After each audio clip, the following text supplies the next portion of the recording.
Bem, este é o primeiro episódio da série Medicina Descomplicada do canal Pontal Zen.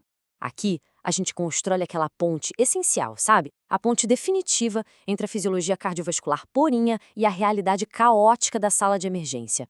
Vamos direto ao ponto para transformar de vez a maneira de se enxergar um eletrocardiograma, sempre com base nas melhores evidências científicas atuais. Quem nunca travou na frente de um papel cheio de ondinhas no meio do plantão, não é mesmo? Pois bem, hoje isso acaba. A regra de ouro é a seguinte: ECG não se decora, ECG se interpreta. Vamos abandonar de vez aquela memorização mecânica que fatalmente falha sob pressão e pular direto para a fisiologia clínica real. O nosso roteiro de hoje é bem dinâmico e direto. Passo 1, a analogia da orquestra. 2, o paciente e o papel. 3, o alfabeto do coração. 4, frequência e ritmo. 5, o atalho do eixo. E, finalmente, 6, intervalos, armadilhas e tradução.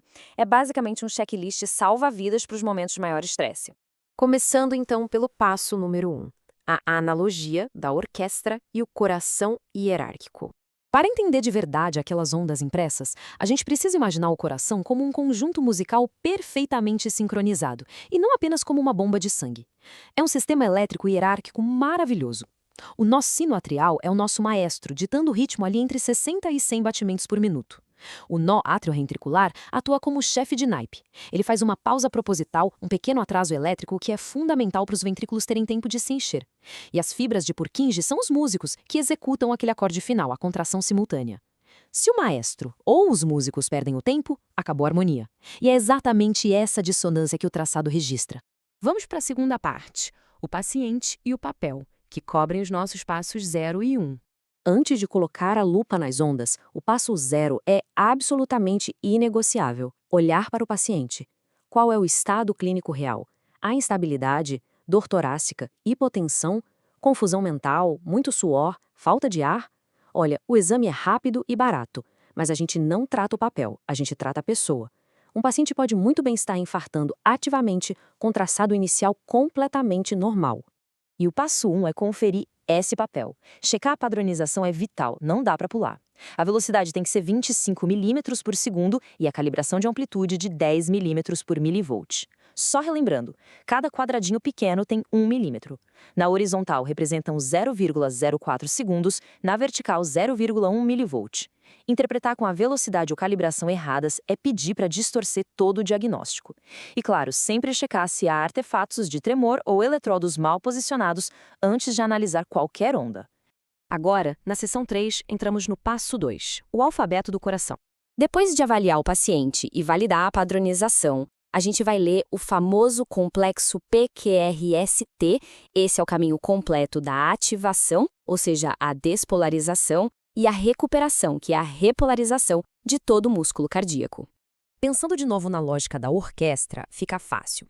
A onda P é a despolarização dos átrios, como o maestro puxando o compasso. O intervalo PR é exatamente aquele atraso fisiológico no nó atrioventricular que a gente comentou. O complexo QRS é a despolarização dos ventrículos, a orquestra inteira tocando com força. A onda R é aquela deflexão positiva enorme. A onda Q é a negativa antes da R e a S é a negativa logo depois da R. Aí chegamos no segmento ST, uma zona supercrítica. Elevação aqui pode gritar lesão miocárdica aguda, e depressão pode ser um sinal claro de isquemia. Depois vem a onda T, que é o músculo recarregando as baterias. E o intervalo QT representa o tempo total dessa história toda. Se ele estiver esticado demais, prolongado, o risco de arritmias graves vai lá para o teto. Seção 4, frequência e ritmo.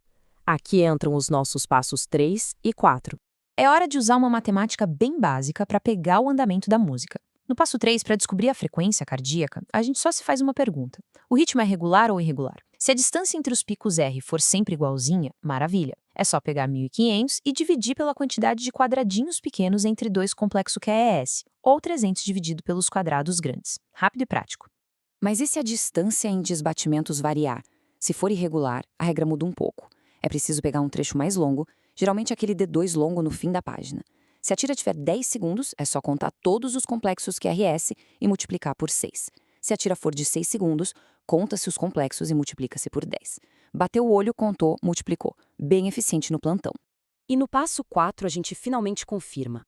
O maestro está mesmo no comando? Para garantir que o ritmo é sinusal, a gente precisa caçar aquela onda P positiva em D2, que é a melhor derivação para isso. Ela também costuma ser positiva em D1 e AVF, e obrigatoriamente negativa lá em AVR. Além disso, cada onda P precisa ter um QRS logo depois dela, numa relação certinha de 1 para 1, mantendo aquele intervalo PR sempre constante. Se esses critérios baterem, sucesso! O nó sinusal está liderando o show. Chegamos na seção 5, que cobre o nosso passo número 5, o atalho do eixo. É aqui que muito estudante de medicina costuma se assustar. Como determinar o eixo elétrico do coração de forma rápida quando o pronto-socorro está um verdadeiro caos? Para isso, a gente precisa de um atalho mental simples e confiável, sem fazer cálculos exaustivos. E o grande macete é focar apenas em duas derivações, D1 e AVF. Pronto.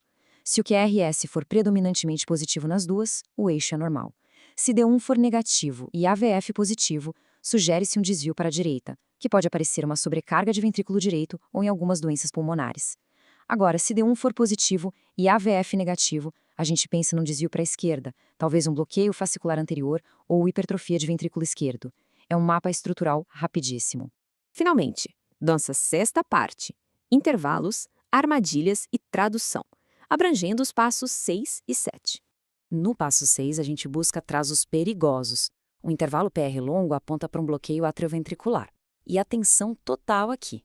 Um QRS largo quer dizer que a ativação dos ventrículos está atrasada, está demorando. Isso pode ser um bloqueio de ramo, uma taquicardia ventricular perigosa e hipercaremia. Não se pode banalizar o QRS largo, nunca. Um bloqueio de ramo antigo em alguém assintomático tem um peso, mas um QRS largo novo, um paciente com dor no peito ou síncope, é um sinal de alerta estridente.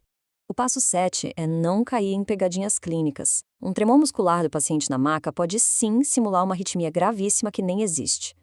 Eletrodos invertidos criam leituras totalmente falsas.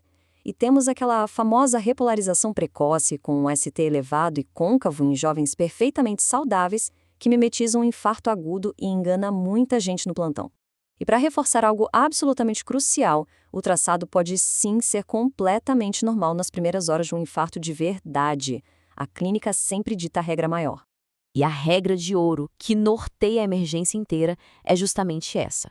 O eletrocardiograma fala, mostra um DINIS, dá grandes pistas, mas quem traduz tudo isso para realmente agir e salvar a vida do paciente é a boa e velha avaliação clínica médica.